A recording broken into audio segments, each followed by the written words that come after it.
Good afternoon and welcome to today's Learn at Lunch webinar. Today's webinar speakers, J.J. Jones and Trent Malachek, will discuss producer responses to drought conditions.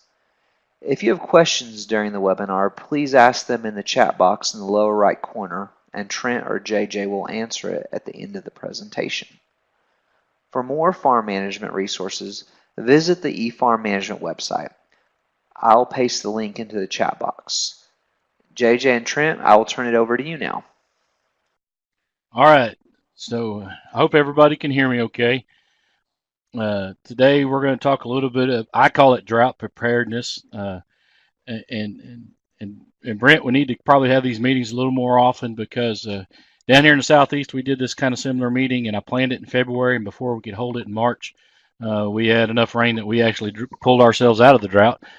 And then I know out in the Northwest, y'all are now starting to get some rain, so maybe we just need to plan more of these meetings, and maybe we won't have to worry about it. So, but what we're going to talk a little bit about today is kind of things to really think about before you actually get into a drought, and go from there. And I'm going to talk about the livestock side, and Trent's going to talk more on the crop side of it. So, with that, let's go ahead, get started. Again. The best way that you can survive a drought is to have a plan and not be forced into one. I know during that drought back in 11 and 12 and 13, most of our guys didn't really, kind of believe they were in a drought until actually it was well upon them. And by the time they figured out, they had a problem, their choices or options were pretty limited and not very favorable at that time either. So we always should kind of be in our minds, in our forefront, what will happen, what do I need to do if a drought ever comes? So have a plan before we're forced into one. So, and I'm going to be honest with you, so they're doing these drought meetings is probably one of the least favorable things that I get to do. And quite frankly, when we do these drought meetings for producers and stuff, the agronomist gets up there and talks about options you have. The animal scientist gets up there and talks about options you have. And then I get to jump up there and talk about all these options cost you too much money.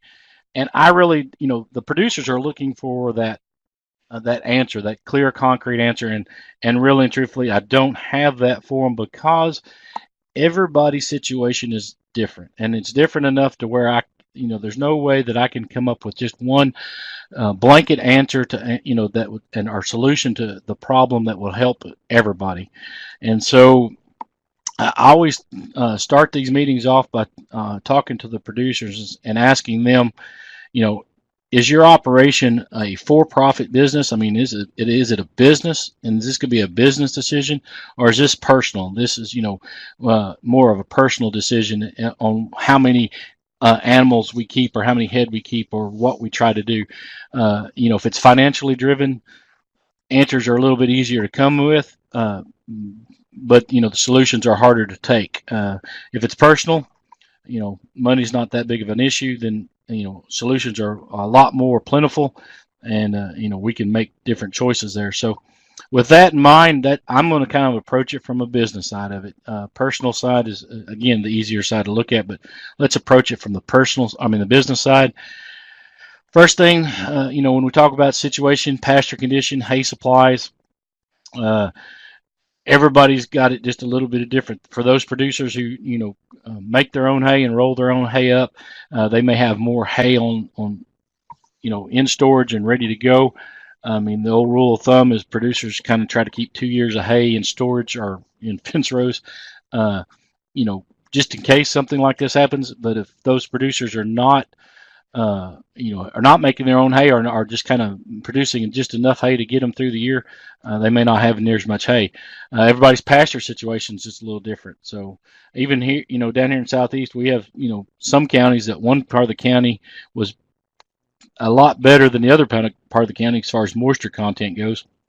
And so, pasture situations can be different. The real hard thing to figure out is the financial status.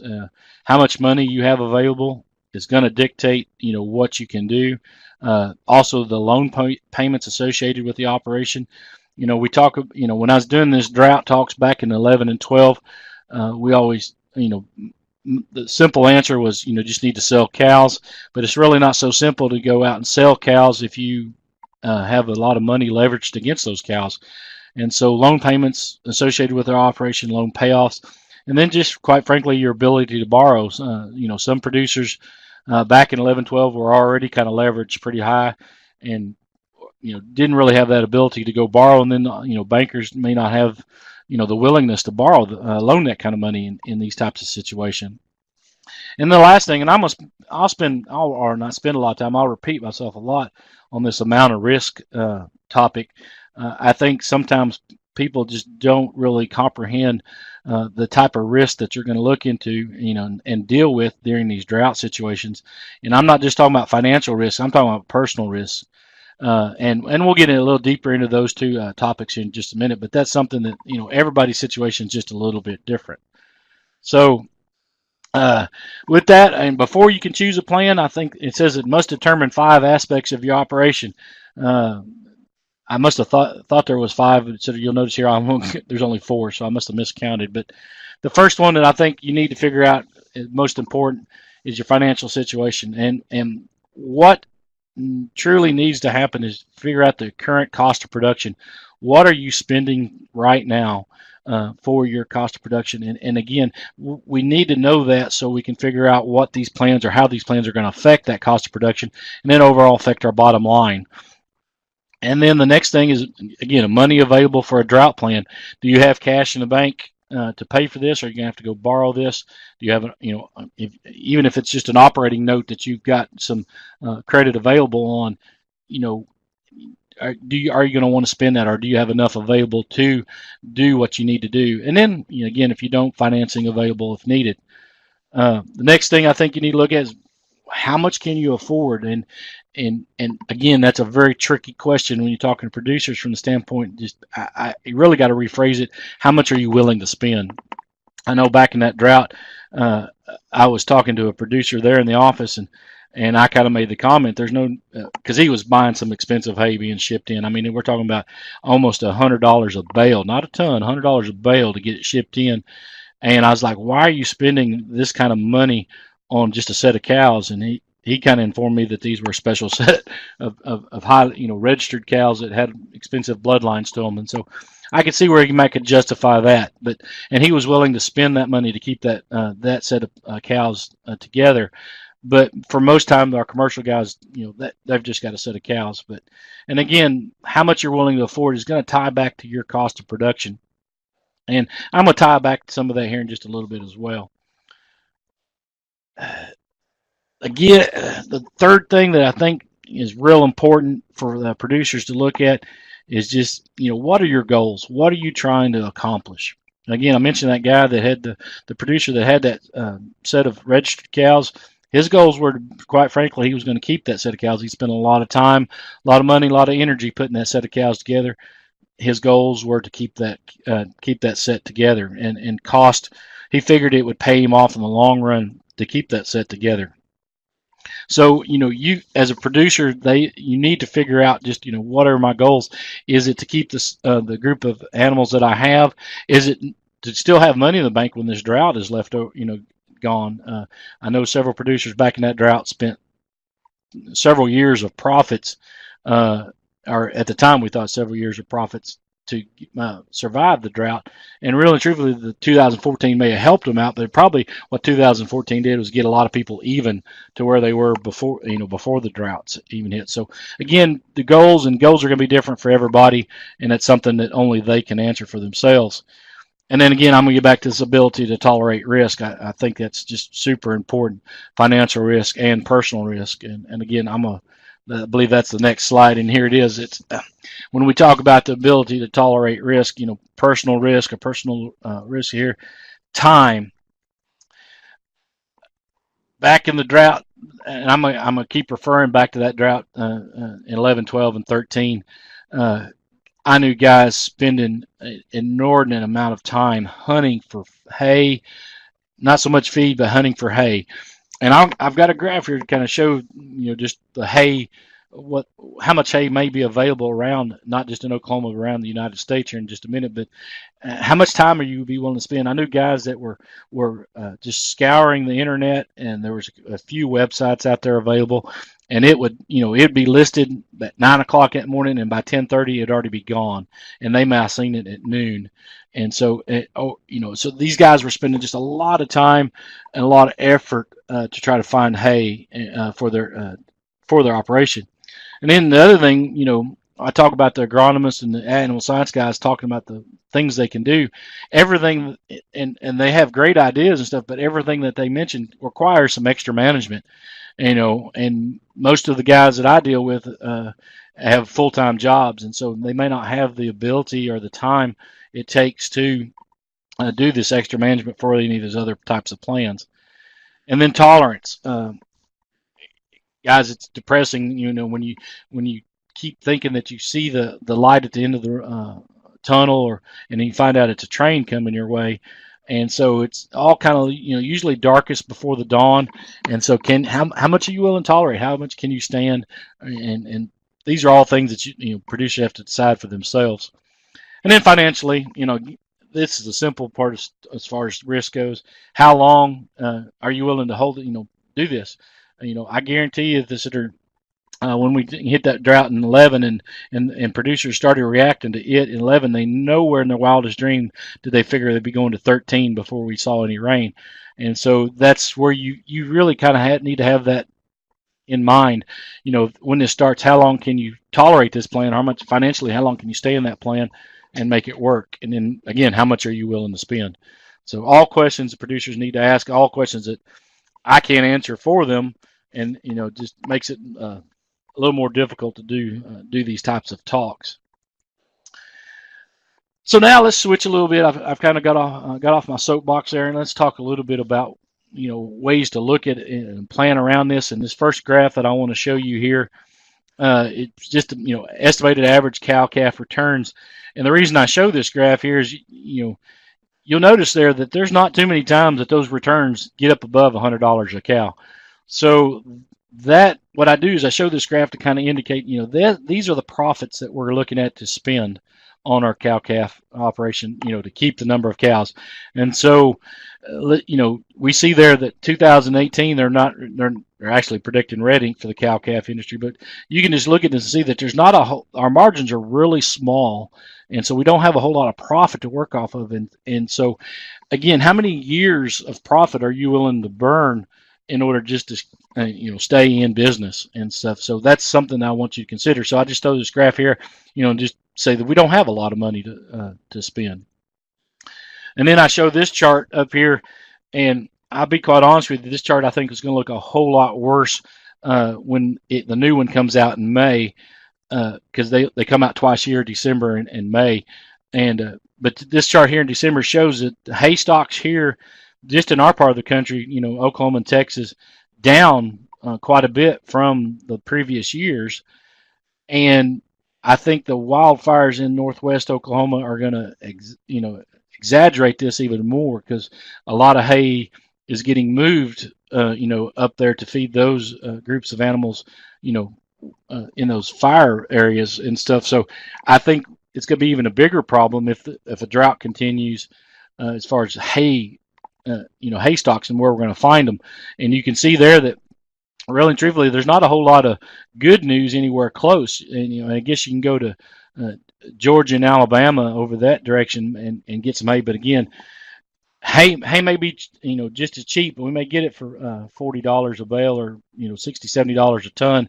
The shipping cost is going to add easily $25-$30 a ton to get it over here, and so that's again kind of cost prohibitive or spends a lot of money. So what I'm going to do here is I kind of feel that as a general rule, most people kind of understand examples more than just kind of words on a screen. So I've kind of got to come up with an example, and I don't want you to get hung up on the example. I just want to get you to look on the process of what to look at when we look at this. So in here in my example, I'm just going to do a cow-calf operation. 700 acres of pasture, 200 acres Bermuda, 500 acres native, and 100 cows.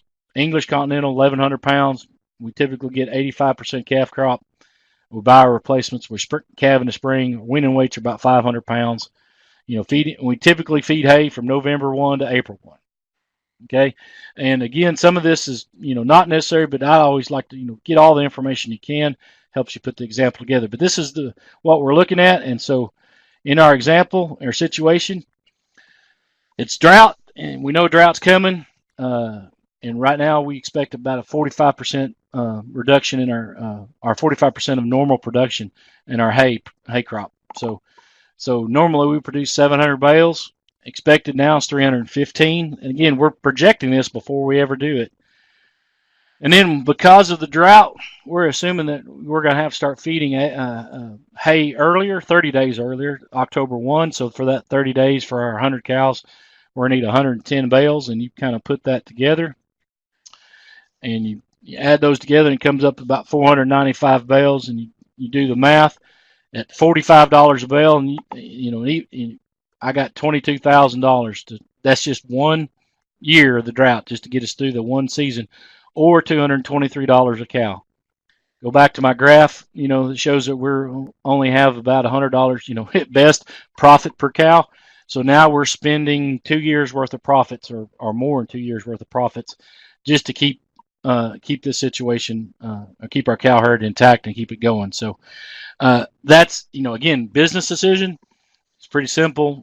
Business decision, personal decision, a little bit tougher, but that's, what I'll tell people kind of look at. What's it going to cost? Not just cost you this year, but cost you in the long run and in the future.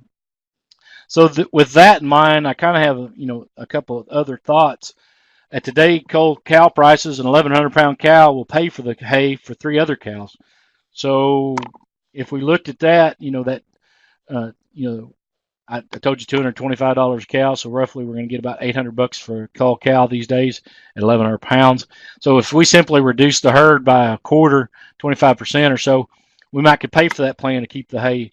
And if the drought only lasts that one season, come out on the other end. Again, that's simple answer to a very complex question. And the one thing that you really got to consider is, if you owe money on those cows, those 100 cows, is the bank going to let you sell 25% of them off just to make it through the drought? And then what caught a lot of people in the last drought was the tax considerations. And I'll talk more about tax considerations just a little bit later. But so that's kind of a solution to the plan. Another thing that I always kind of some producers did during the last drought, they didn't feed their cow herd. They just, just kind of let them limp through the summer and through the winter, kind of fed them what they had. Didn't really worry about the nutrition, and reproduction rates kind of fell off for some of those guys. And just remember, if that's what you want to do, if you lose one calf, decrease the cow herd, that calving percentage by one calf, it basically going to cost the producer value of that calf plus the annual cow cost. So $830 for a 500-pound steer plus $700 cow cost. So you're out $1,500 for the loss of one calf. And so that's another consideration, if, got to think about it if you're going to try to do that. And that loss of reproduction, I think, not only affected some of them guys the next year, but probably the year after that as well. So things to be considered. Now, we're going to switch gears completely and talk a little bit about the government program that was offered, or still available and being offered out there. It's called the Livestock Forage Disaster Program. I know, again, back in the 11 and 12 and 13 drought, my message was kind of sell cows, and then no one in their wildest dreams expected what was going to happen in 2014 as far as cow prices went. And so it looked kind of foolish of me to kind of indicate that. And then on top of that, in 2014, the government come through with this LFP program that was on the books, but they redid it just a bit so more people could take advantage of it, because the rules and guidelines, the way they were set up before 2011, wasn't going to let anybody hardly take advantage of this disaster program. But they changed it up, and now this program is now written. It's rules. It's last farm bill. It's permanent. So this program is now going to go on for the foreseeable future. But this program is not going to be the cash cow, so to speak, that it was in the past. I know there were several guys, and I'll show you a table of what they were getting paid back for those cows that during that time period. That figure has got drastically reduced for this program. And so as we go along, we'll talk about this. So I just want to say, put this out there, that if you got producers that say, hey, well, the government bailed us out last time, send us some big checks, in 2014, they'll pay for it this time. I don't think the big checks are going to be there, or they'll be there, but not quite as much. And let's talk more about them. So with that, again, what this LFP program, it covers grazing losses due to drought, and payments are. Oh, Josh raised his hand. You got a question, Josh? You can just type it in there in the text chat and all. Oh, you got a microphone. There you go. Well, Josh, while you think about it, just let me know. But these grazing losses, again, the payments can be either 1, 2, or 3 monthly payments. It depends on the intensity of the drought, and I'll cover that here in just a second. The rate is you're going to get 60% of the feed grade equivalent or the monthly feed cost based on normal grazing land capacity. Now, this is the number. I'll see if I can get my little arrow here. This number right here that we really didn't know back in the early part of the year, the last drought, is what animal, grade or stocking rate they were using. And the only answer that I've been able to come up with so far is they're using somewhere between 2 and 3 acres per animal unit, or per cow-calf pair, or cow, I guess. And so it's a little heavier stock than what we probably would recommend, but that's the carrying capacity. So if you've got guys that are overstocked more than this, they're not going to get paid for those overstocked cows on those acreage. And then the other thing that they changed up from the last time is when we had that drought back before, the growing season was January 1 to December 31. And so it didn't really matter what type of forage you had. If the drought occurred, that's when you were going to, you're going to get a check no matter what. This time they've changed it up. They now have 2 growing periods. Warm season, if your operation is considered a warm season or has warm season forages, the drought has to occur between April 15th and November 14th. If it's cool season, then the drought has to occur during November 15th to April 14th. So this drought that has been occurring and occurred here in southeast Oklahoma was all during the cool season period, which most of our forage base down here is warm season. So we are not eligible to get any of that drought assistance. But now that we've rolled over to April, into April 15th territory, now the drought is going to be available for those who have warm season forages. So other thing, eligible to producers, and basically got to own the cattle at least 60 days prior to the date of the qualifying drought. You can either cash or share lease those cattle as well. Or now I say cattle, I have to keep reminding myself this is for all eligible livestock, and I've got a chart that kind of shows them. But we're talking about goats, sheep, swine, horses, just about anything that grazes. If it's grazing, you're going to be eligible for it. So you got to have to provide a pasture. That's again the grazing part, and it doesn't matter if you rented the ground or not. You don't have to own the ground. If you've rented it, that works too. So it's got the only problem is the property has to be located in the county affected by the drought, or rangeland managed by a federal agency. Get my little green arrow off here. You got it first. It's got to be certified that they've suffered a grazing loss, and they're going to ask you if you have. The one change again from last time is you now, to be eligible, have to timely file an acreage report for all grazing land which loss of grazing is being claimed. Back in 17, we did have a little drought here in Pontotoc County, and FSA called me up and said, okay, you need to come file these reports. They're late, but we'll let you file them, and then you can claim the loss. And so I hadn't filed them for 2 years because I didn't realize I was supposed to file them, and so I had to pay $35 late filing fee, so twice $70 to get my $160 or $70 disaster payment. So some of your guys, if they haven't been filing those reports, maybe have to come up with a fee. And then the other thing I think going to catch a lot of our producers, especially up in the Northwest, is these payment limits.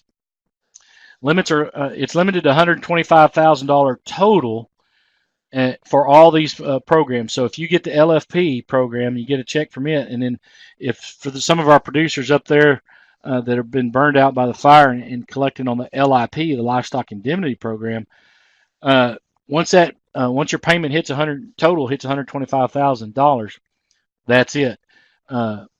And you think, well, I'll never hit that. Sometimes it don't take very long to hit that $125,000, especially if you've got a lot of cattle and a lot of different heads. So something that you got to have to be aware of is that limit right there. Now, here are the categories, and I put this up here just to kind of show you a little bit the different droughts. If the little D2 droughts, which is called a severe drought, you have to be in those 8 consecutive weeks, and if you are, you get a 1-month payment. If you ever hit D3 drought, anytime you get 3 months of payment, 3 months payments. If that D3 drought lasts 4 weeks, and not 4 consecutive weeks, 4 weeks anytime through that growing period, it's 4 months payment. If you ever hit D4 drought, it's 4 months payment as well. Or if that D4 drought hits 4 weeks through that growing period, you get 5 months. And again, I just kind of reiterate that those growing seasons down there, the monthly payment is determined by USDA, and the next chart will show that. And the payment you're going to receive is 60% of that USDA estimated feed cost. And so with that, we'll switch over. Well, I'll show that chart next, but I wanted to show this chart right here. I pulled this off this morning. This is the drought monitor. And so by those rules, anything that's in this red or this red color right here, they're eligible for payments already for the warm season grasses. So that whole part of Oklahoma is now ready are eligible for these livestock disaster payments, and so I just let y'all know that you be aware that part of the country is already eligible, and this part of the country was eligible for cool season. So if you had cool season pastures, you'd be eligible for those as well. Here's the chart I'm talking about, and this I'll show you. This 2013, that's the price. They got paid 60% of that $57 for cows in 2013, and 11-12 wasn't much different from that. So that's what we got paid back then. They haven't come out with 2018, or I haven't been able to find it yet. But I was told that it wouldn't be much different than 2017, and so it's $30. So we're almost half of what we was back then. So those guys who got those payments can almost kind of expect it's going to be about half as much as it was last time. And so when you look at this, for example, a payment for an adult beef cow, $30 times 60% is $18 per month per cow. And then the most you can get is 5 months. So instead of getting that $30-40 per cow, you're get $18 a cow, maximum of $90. So payment's just not going to be the same. Again, it's limited to stocking rates, somewhere around 2-3 acres per cow. So I'm going to hurry up, or I'm going to take Trent's time here. That's all I'm going to say about the LFP program. Tax options, I'm not going to spend a great deal of time about it, but if you're forced to sell your livestock due to drought, there's 2 options you have. You can either choose 451E, which allows you to basically postpone that income for 1 year.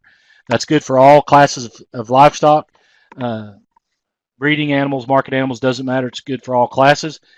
You can choose 1033E, which is only good for breeding animals, which allows you to postpone the sale of those livestock until you buy the replacements.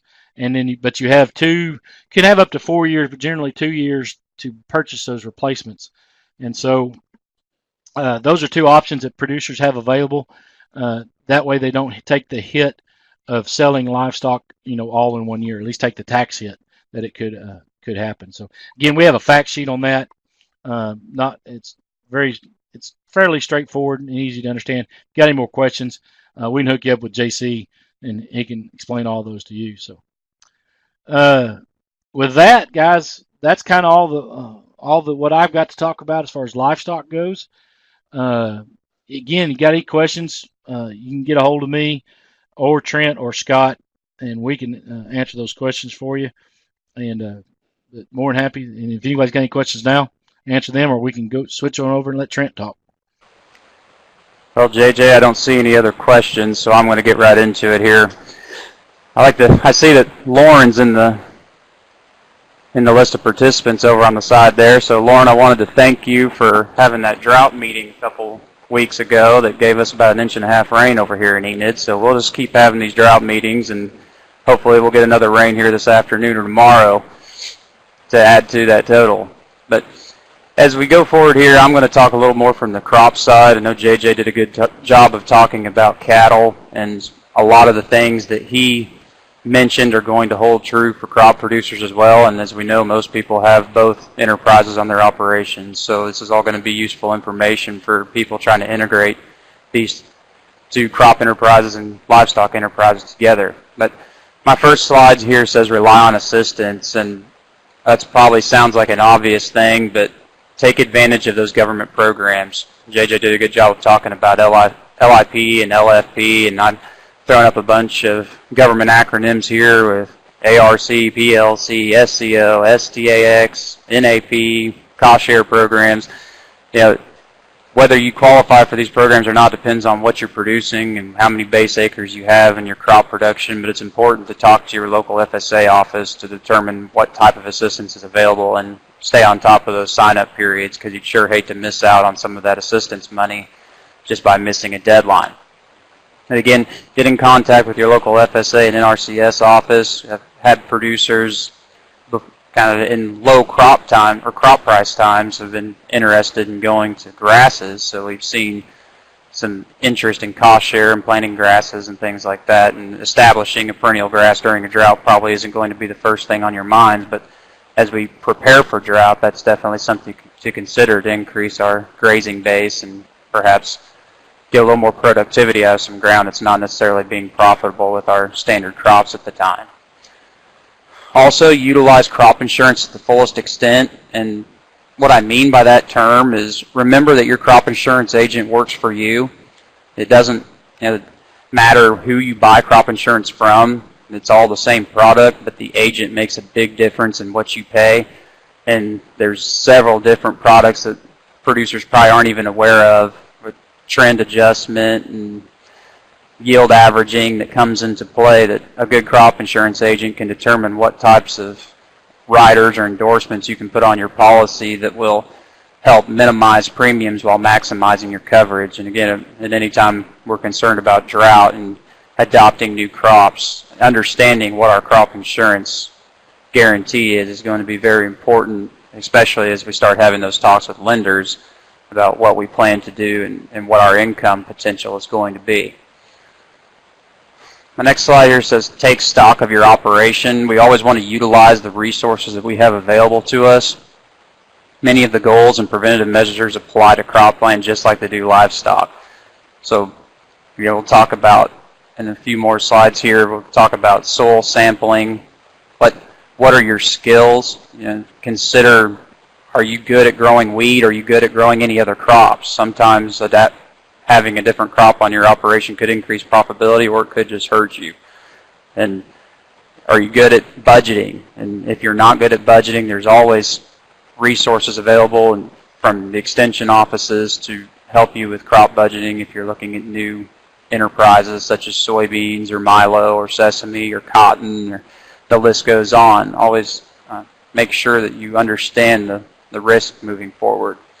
I have here conduct a SWOT analysis. That's strengths, weaknesses, opportunities, and threats. And if you've ever done one as part of a class or as kind of an exercise, it can be tedious, but it's pretty easy just to sit down and think about what you're good at, what your operation is good at.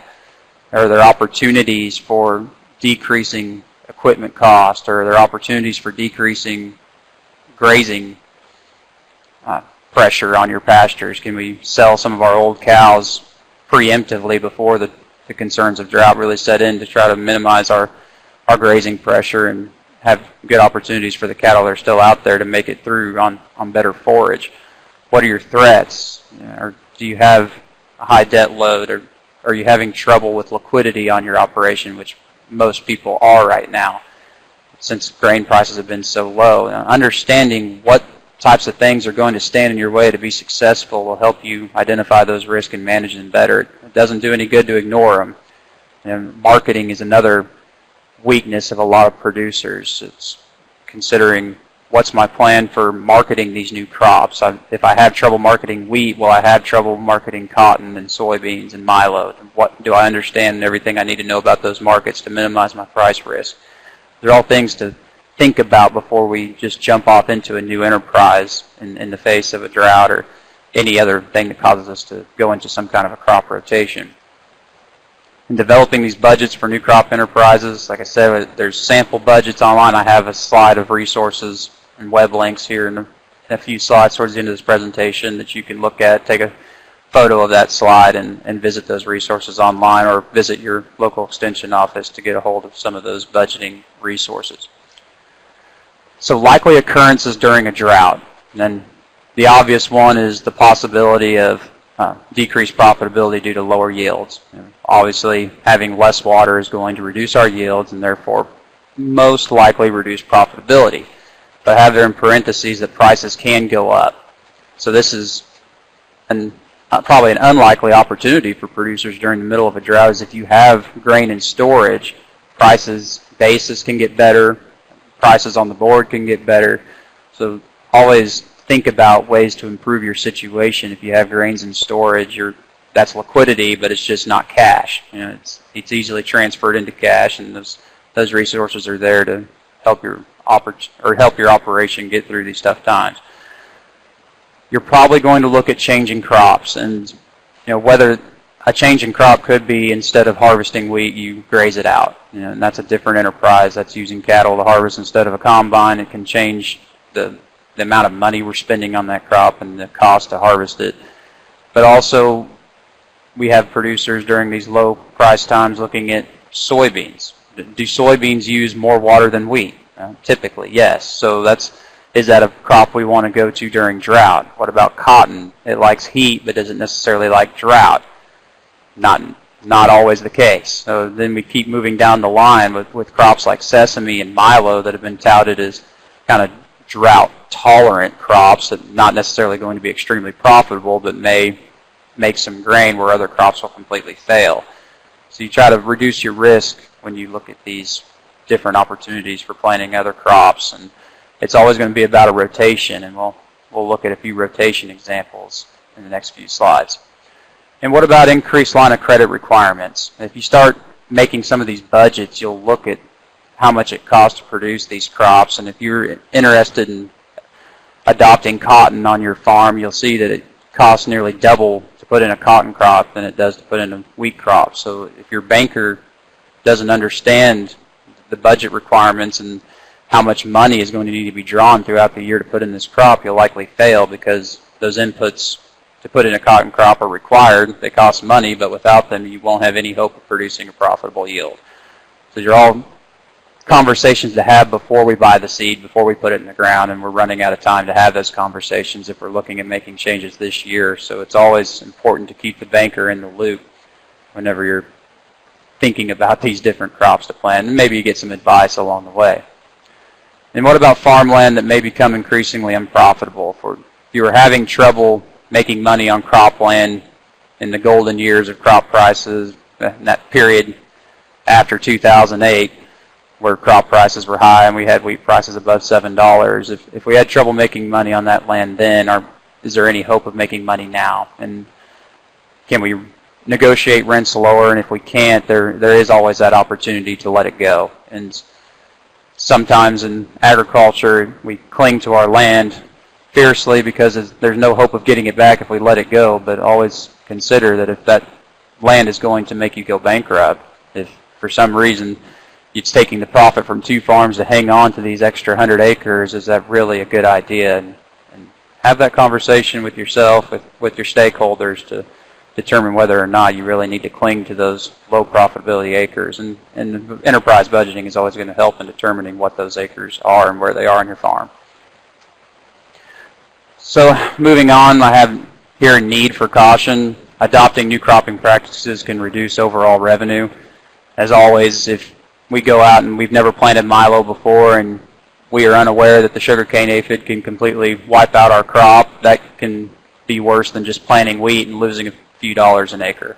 So it's not, crop rotation isn't always the answer if we don't have the education necessary to to take that crop through to grain. And actually, with all of our production, we're trying to look at above average yields for the area. It's not enough just to produce a crop. It has to be a good one to make money.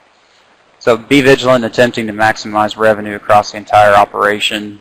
Again, there's a lot of moving parts when we go to crop rotation. For many years, all we've had to focus on is cattle and wheat. And now if we're trying to navigate milo and corn and cotton and soybean markets in addition to wheat, and we're trying to spray for milo while we're trying to scout pests in our wheat, while we're trying to cut alfalfa, and all these moving parts going on together. It takes a lot of labor, and sometimes crop scouts are the best way to minimize some of that labor requirement, and you leverage your information with professionals in the industry for most of the time a pretty reasonable cost.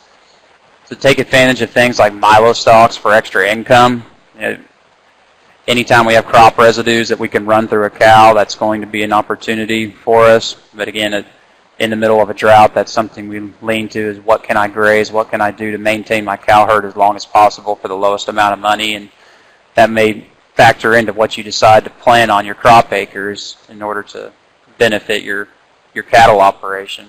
Taking wheat to graze out or milo stocks or corn stocks during the wintertime for your cattle can all be ways to mitigate those extra costs if the drought tends to be something that's fleeting or doesn't last several years in a row.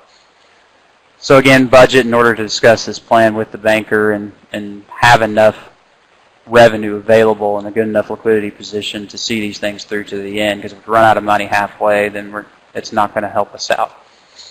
So here's a slide showing examples of crop rotation.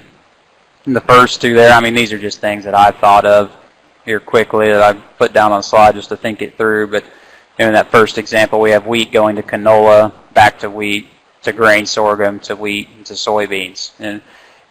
And think about that rotation, and is that going to be something that's going to be successful in a drought? And if we're planting wheat without grazing, we're hoping for big yields. Canola might require a decent amount of water. Grain sorghum, again, if we're not grazing stocks, we're just looking at grain. And soybeans are all crops that are going to require a decent amount of water to stay profitable without considering any other sources of income off of those. And then that second crop rotation example, wheat to soybeans, to wheat, to grain sorghum, to grazing stocks. That's incorporating some of the livestock side and grazing sorghum stocks.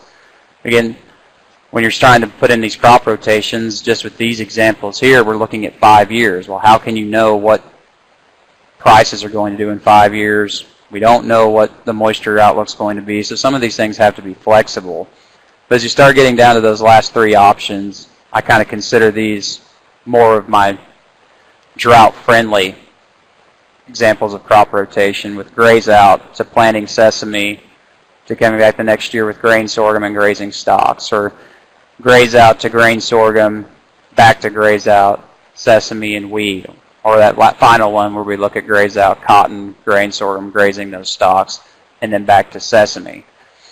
Are examples of trying to get away from just the wheat grain enterprise and incorporating grazing of crop residues and trying to incorporate some of those other oilseed crops that are relatively profitable compared to our grain, our feed grain crops that we've been typical or used to planting. If anybody has any questions, again, remember to put them in the chat, and we'll get to those at the end of this presentation, but we're getting pretty close to wrapping this thing up.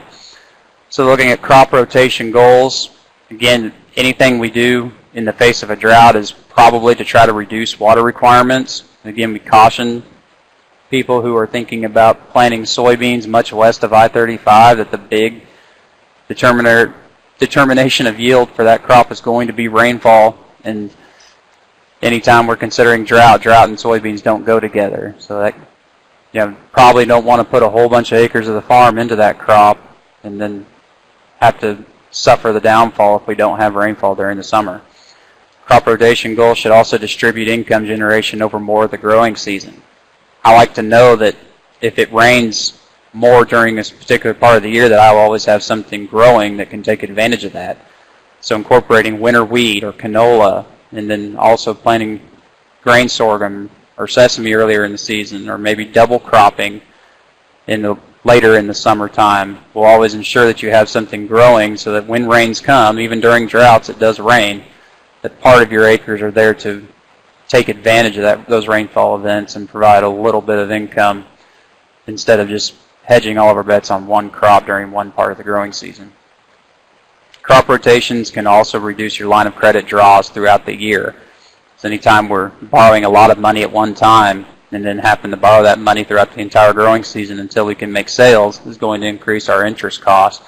So consider ways to reduce those large draws, reduce the amount of money we have to borrow through crop rotations and planting part of our crop in winter wheat, and then having the opportunity to pay some of that back by grazing cattle is a good option, or short growing seasons with sorghum during the summertime can help alleviate some of those large draws on the line of credit, especially if we're having trouble accessing that credit. We may only be able to pull out a certain amount at one time, and we don't want to get in a situation where we have to leave acres fallow because we ran out of money to put in a crop. And crop rotation should increase income opportunities in the face of lower production. So again, we're looking at those crops that will require less water, and talking with agronomists and at OSU and your local county extension agents, of course, are always going to be able to offer that information for your area about realistic yield goals in trying times. So here's the slide I was talking about with some resources, OSU Enterprise Budgeting, and some other resources. So up here on the first line, we have the agecon.okstate.edu budgets. That just gets you to the standard budget website. And then the second line has agecon.okstate.edu, and then it ends with sample PDF files. This just gives everyone a place to go look for a sample that's already pre-filled in. Gets the ball rolling. I'm thinking about what types of costs we need to include when we start looking at budgeting. This third line is a link to the custom rate surveys. So if we're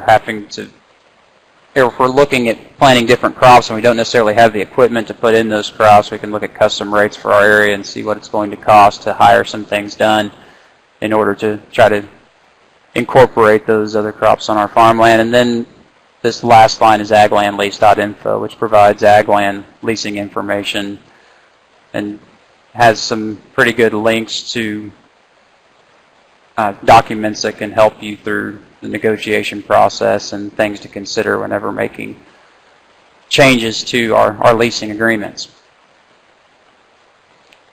So I'd like to kind of try to finish this up on looking at maybe some positives here of drought, and there probably aren't very many, but you can try to think through ways to take advantage of some things. Soil sampling is essential to determine what nutrients are left over. If we have a failed crop, always soil sample to determine what's still out there, because chances are some of the nutrients that weren't used by the previous crop will still be there, and you can have a catch crop to kind of grab some revenue using those nutrients that are already in your field. And we also have opportunities for curbing problem weed outbreaks through crop rotation. So those are always things to take advantage of. If you've had a feral rye problem on your wheat fields for several years and you're looking at rotating, make sure you give yourself the opportunity to leave that land fallow through the winter time to be able to take care of that problem. So hopefully you can increase profitability in the future. I've talked with Josh, our agronomist here in this office, and he indicated to be aware of possible herbicide carryover in drought conditions. So that's a possible threat here on this advantage slide, but always something to consider is if we're going to different rotations that we have to be aware of herbicide carryover in order to be successful in planting these different crops.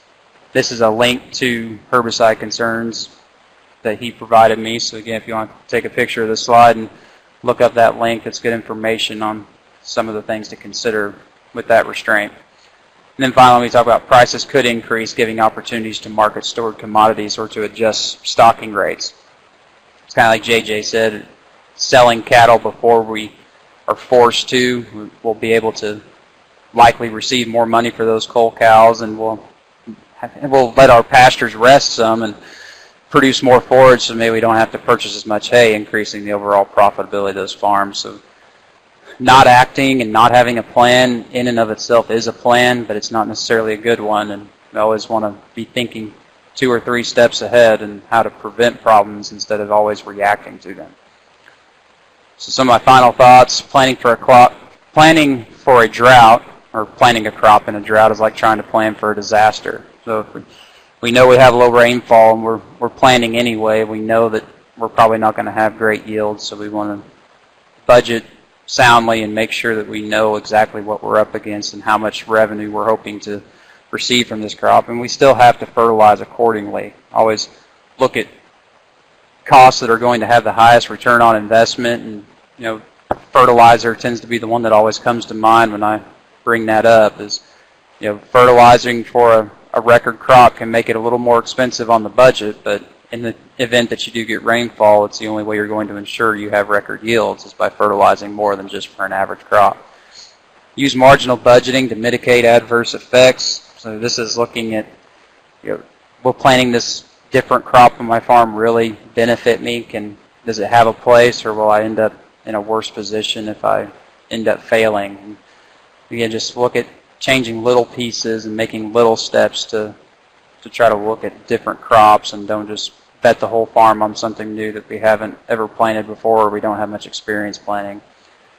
And it's very difficult to plan more than a year ahead. It's like JJ said, I can't just sit here and give you a plan that'll work for everybody, and if a month or a week prices will change, and my plan may change with it, because these things are always growing and changing, and we can't say that sorghum's good today and our trade war concerns could change, and then if China changes their mind on what happens, that'll affect prices drastically. So again, if I talk about crop rotations 5 years in advance, there's no way to know what those crops are going to be worth in 3 or 4 years. You just have to kind of stick to a plan and see it through and try your best to adapt along the way.